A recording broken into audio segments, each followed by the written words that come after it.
You plus H2O, है ना। देखिए ये CuO था, ऑक्सीडाइज था, यहाँ पे खाली Cu बच गया, इसका मतलब ऑक्सीजन निकल गया। जब ऑक्सीजन निकल गया तो ये क्या हो गया, आपका रिडक्शन हो गया, है ना।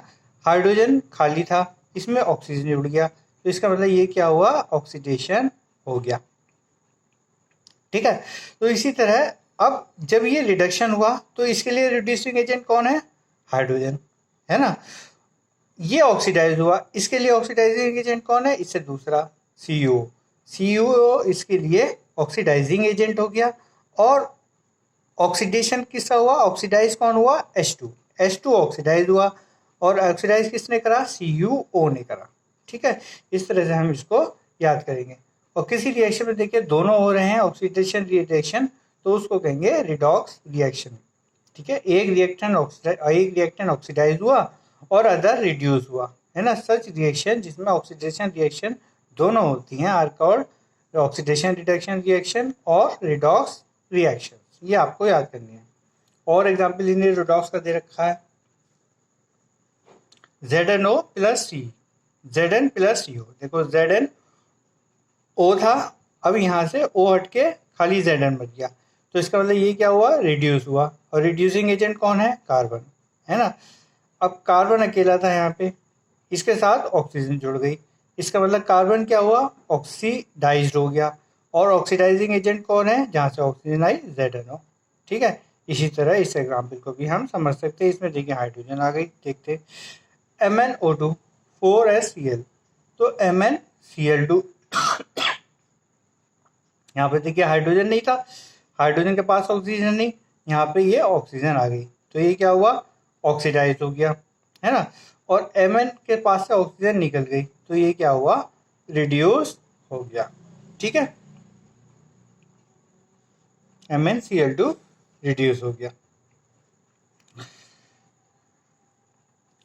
तो इसका मतलब ये है, फाइनली इसने यहाँ पे बताया है कि सब्सटेंस गेन ऑक्सीजन आकर ऑक्सीजन गेन करता है या हाइड्रोजन लूज करता है, during a reaction it is oxidise.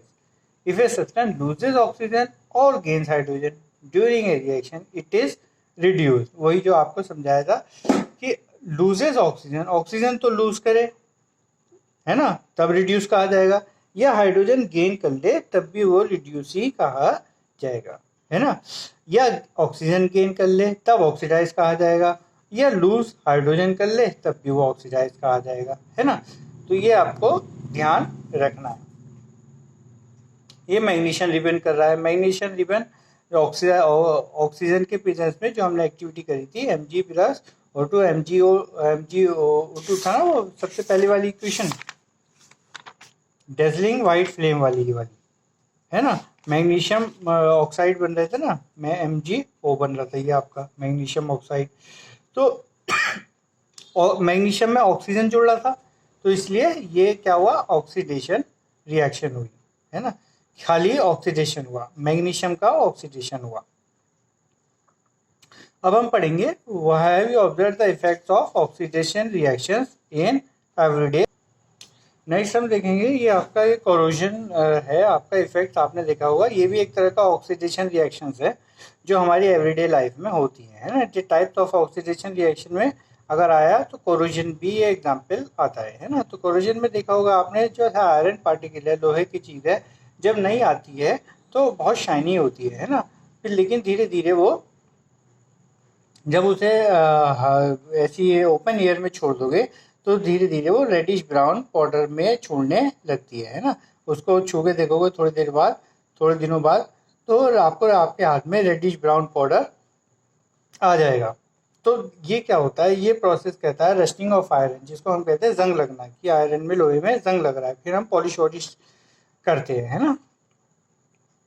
तो इसी तरह जैसे घर में मम्मी पापा गोल्ड के ऑर्नामेंट्स लाते होंगे, तब देखोगे उनकी चमक अलग होती है, लेकिन थोड़े दिनों बाद उनकी चमक भी फीकी पड़ जाती है ना। तो ये क्यों होता है कि जब मेटल जो है अटैक किया जाता है, मेटल पे अटैक होता है, जैसे मॉइस्चर का, एसिड्स का, तो वो कोरोड कहा जाता है कि वो कोरोड हो गया, है ना। और इस प्रोसेस को कहा जाता है कोरोजन। जैसे सिल्वर में ब्लैक कोटिंग होती थी, चांदी आपकी थोड़ी काली पड़ जाती है, और कॉपर आपका ग्रीनिश कलर का हो जाता है। तो ये आपका एग्जाम्पल ऑफ, ये भी आपका कोरोजन का होता है।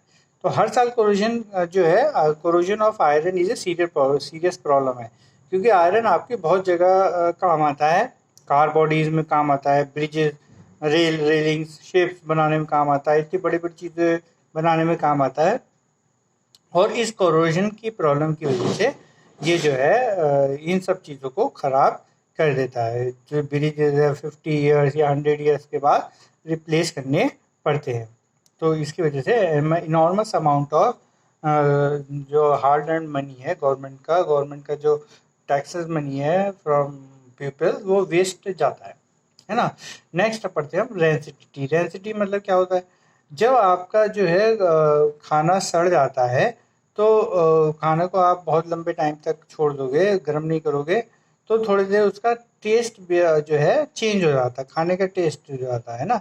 तो कोई भी चीज़ अगर ख़राब होती है तो आपको कैसे पता चलती है? जैसे आपने कोई चीज़ बहुत पुरानी फ्रिज में रखी हुई खाया, पहले आप उसको थोड़ा सा टेस्ट करते हो, अपनी टंग पे लगा के उसका टेस्ट चेक करते हो। टेस्ट चेक करने के बाद अगर आपको सही लगता है उसका टेस्ट, है ना, तो आपको लगता है कि खाना अभी सही है। लेकिन उसका अगर थोड़ा सा एसिड टाइप का आ जाता है, महसूस होता है आपको, तो आपको लगता है कि टेस्ट अब इसका बदल गया है। तो इसका मतलब क्या हुआ कि उसके जो फैट्स एंड ऑयल जिनसे वो बना था, वो ऑक्सीडाइज हो चुके हैं, दे बिकम रेंसिड, उनमें रेंसिडिटी हुई, ख़राब हो गए, और their smell and taste change, उनकी खुशबू और टेस्ट चेंज हो जाता है ना। तो चीज़ों को फैट्स और ऑयल, आपने देखा होगा कि जो अचार है घर में, वो तो जो है एक एक साल तक, दो दो साल तक चल जाते हैं, उसमें ख़राब नहीं होता, है ना।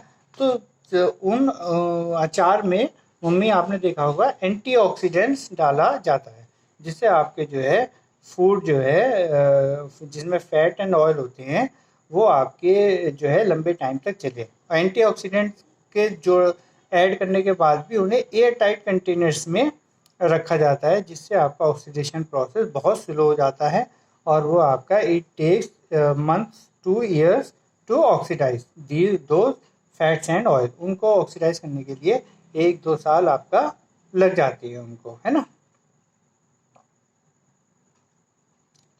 तो इसी तरह आपने जैसे आपका जो कुरकुरे का पैक आता है, उसमें आपने देखा होगा कि वो उसके अंदर जो फूला रहता है, वो किस वजह से फूला रहता है? जिससे आपका जो है उसके अंदर नाइट्रोजन गैस होती है। और नाइट्रोजन गैस किस लिए भरी जाती है? वो साइज बड़ा करने के, दिखाने के लिए थोड़ी, वो तो साइड इफेक्ट्स है। बच्चे सोचते हैं कि मोटा हो रहा, तो इसका मतलब इसके अंदर ज़्यादा मटेरियल होगा, लेकिन एक्चुअली वो मोटा जो होता है उसकी वजह से नहीं होता, वो उसको प्रिजर्व करने के लिए होता है, जिससे वो चीज़ आपकी ऑक्सीडाइज ना हो जाए। क्योंकि ये चीज़ जो है, अगर आपने भी घर में चिप्स का पैकेट खोल दिया, तो आपका 1-2 घंटे बाद आप देखोगे उसमें जो है वो सील जाता है ना। वो सीलना, रेंसिडिटी ही, ऑक्सीडाइज होना ही होता है ना।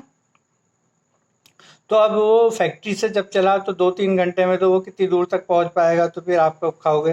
तो इसकी वजह से जो है, ये जो है आपका जो है जो नाइट्रोजन गैस होती है वो उसके अंदर भर दी जाती है, जिससे आपका जो है ऑक्सीजन से कांटेक्ट ख़त्म हो गया। जब ऑक्सीजन से कांटेक्ट ख़त्म हो गया तो वो रेंसिड का प्रोसेस नहीं हो पाएगा, है ना। जब तक आप उसे खोलोगे नहीं और नाइट्रोजन बाहर नहीं निकलेगी, तब तक वो ऑक्सीडाइज नहीं हो पाएगा। ठीक है। अब कोरोजन को प्रिवेंट कैसे करते हैं? कोरोजन को प्रिवेंट करने के लिए आपको पता है, ग्रीसिंग, ऑयलिंग, पेंटिंग, ये सब आप जो है कोरोजन को प्रिवेंट करने के लिए करते हो, टू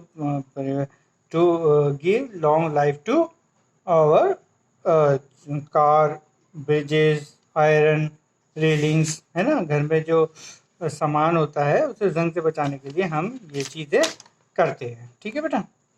तो this was all about your complete chapter. आज हमने एक 1 शॉट में ये पूरा चैप्टर कंप्लीट कर लिया। इसके बियॉन्ड आपका कुछ नहीं पूछा जाता, आप सब ये चीज़ें याद कर लीजिए इसमें। ठीक है बेटा, आई होप समझ में आ गया होगा।